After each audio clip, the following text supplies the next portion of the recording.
everybody, it's Sharozy. Welcome back. We're just gonna get into it. Chapter 1, New World Beginnings. Columbus comes upon a new world. Page 14. The stage was now set for a cataclysmic shift in the course of history. The history not only of Europe, but of all the world. Europeans clamored for more and cheaper products from the lands beyond the Mediterranean. Africa had been established as a source of abundant slave labor for plantation agriculture. The Portuguese voyages had demonstrated the feasibility of long-range ocean navigation. In Spain, a modern national state was taking shape, with the unity, wealth, and power to shoulder the formidable tasks of discovery, conquest, and colonization. The dawn of the Renaissance in the 14th century nurtured an ambitious spirit of optimism and adventure.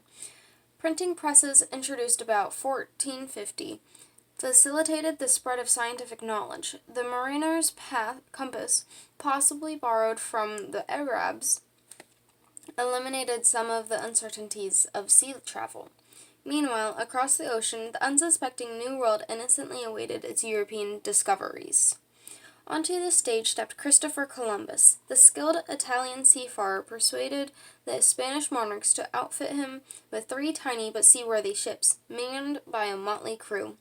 Daringly, he unfurled the sails of his cockle-shell craft and headed westward. His superstitious sailors, fearful of venturing into the oceanic unknown, grew increasingly mutinous.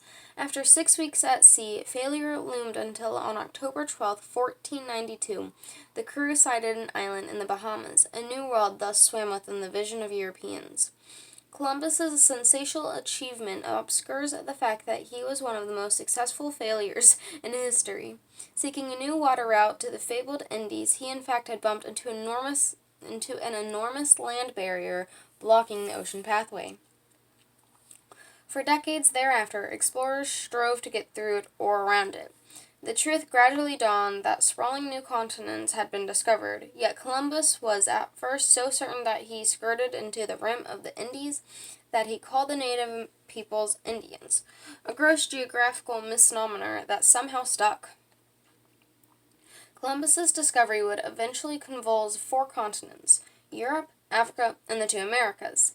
Thanks to his epical voyage, an interdependent global economic system emerged on a scale undreamed of before he set sail.